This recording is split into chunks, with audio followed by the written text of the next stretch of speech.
ഇനി പിണറായി ബംഗാളിൽ പോകാത്തത് തിമിര ശസ്ത്രക്രിയ കാരണമെന്ന് ബേബി എല്ലാവർക്കും മനസ്സിലായല്ലോ. എല്ലാവരും ഇപ്പൊ ചോദിക്കുന്ന ചോദ്യം എന്താ അറിയോ?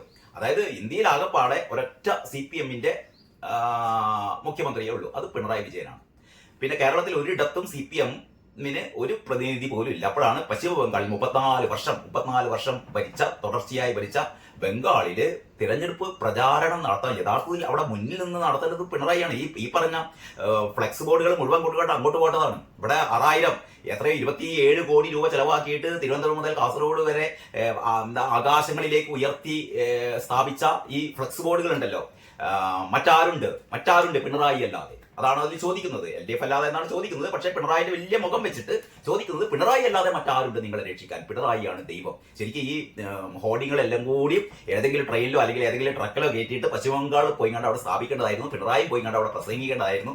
എന്നാ പിന്നെ കഴിഞ്ഞ 340 കൊല്ലം കഴിഞ്ഞാലും പിന്നെ അവിടെ ഒരു പൊടി പോലും CPM-ന് ഉണ്ടാവില്ല. അതാണ് സ്ഥിതി. അപ്പൊ ബേബി സഖാവ് പറയുന്നത് തിമിര ശസ്ത്രക്രിയ ആയതുകൊണ്ടാണ് പിണറായി പോകത്താണ്. ഇപ്പോഴത്തെ പുതിയ തിമിര ശസ്ത്രക്രിയ എന്നൊക്കെ പറഞ്ഞാൽ 24 മണിക്കൂർ അല്ലെങ്കിൽ 48 മണിക്കൂർ കൊണ്ട് തിമിര ശസ്ത്രക്രിയ ചെയ്ത് തീരേണ്ടതാണ്. അപ്പൊ തിമിര ശസ്ത്രക്രിയ ഒന്നുമല്ല.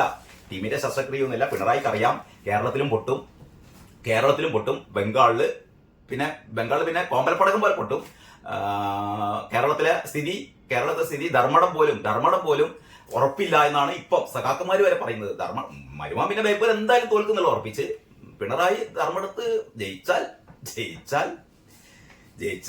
രക്ഷ, അത്രയേ പറയുന്നുള്ളൂ. അപ്പൊ അതാണ്. അപ്പം ഇനി ആരും ചോദിക്കണ്ട പിണറായി എന്തുകൊണ്ട് പശ്ചിമ ബംഗാളിലേക്ക് പോയില്ല. മൂപ്പർക്ക് എന്താണ് പറയാ, തിമിര ശസ്ത്രക്രിയ.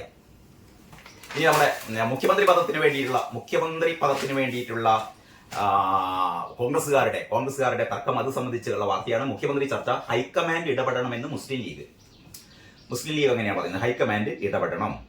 അതിന്റെ ഇടയിൽ വെള്ളാപ്പള്ളി KC വേണുഗോപാലിനെ പുകഴ്ത്തിയിരിക്കുന്നു. KC വേണുഗോപാലാണ് മുഖ്യമന്ത്രി ആവാൻ യോഗ്യനെന്ന് ആര് പറയുന്നു? നമ്മുടെ വെള്ളാപ്പള്ളി പറയുന്നു. AICC ജനറൽ സെക്രട്ടറി KC വേണുഗോപാലിനെ പുകഴ്ത്തി SNDP യോഗം ജനറൽ സെക്രട്ടറി വെള്ളാപ്പള്ളി നടേശൻ. തിരഞ്ഞെടുപ്പിൽ പിന്നണിയിൽ നിന്ന് എല്ലാം ചെയ്തത് KC വേണുഗോപാലാണെന്ന് എവിടെയാണ് മുരിക്കാശ്ശേരിയിൽ അദ്ദേഹം പറഞ്ഞു. മുഖ്യമന്ത്രി സ്ഥാനത്തിന് KC വേണുഗോപാൽ അയോഗ്യനാണ് എന്ന് ഞാൻ പറയില്ല.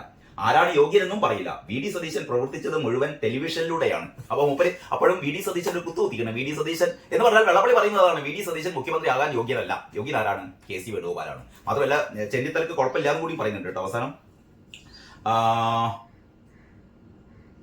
രമേശ് ചെന്നിത്തലയെ അപ്രസക്തനാക്കാനും സാധിക്കില്ല.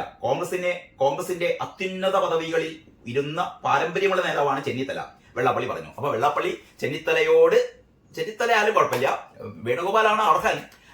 പക്ഷെ VD സതീശൻ അപ്പൊ അതാണ് ആരുടെ നിലപാട്? വെള്ളാപ്പള്ളിയുടെ നിലപാട്. അപ്പോഴാണ് മുസ്ലിം ലീഗ് പറയുന്നത് ഹൈക്കമാൻഡ് ഇടപെടണം. അത് നേരത്തെ പറഞ്ഞതാണ്, മുഖ്യമന്ത്രി ചർച്ച, ഹൈക്കമാൻഡ് ഇടപെടണം. മുരളീധരൻ പറയുന്നത് കോൺഗ്രസിന് ധാരാളം സമയം, May 4-ന് തെരഞ്ഞെടുപ്പ് ഫലം വന്ന ശേഷം മുഖ്യമന്ത്രിയെ തീരുമാനിക്കാൻ കോൺഗ്രസിന് ധാരാളം സമയമുണ്ടെന്നും അക്കാര്യത്തിൽ അഭിപ്രായം പറയേണ്ട സമയം ഇതല്ല എന്നും K. മുരളീധരൻ പറഞ്ഞു. നല്ലതന്നെ.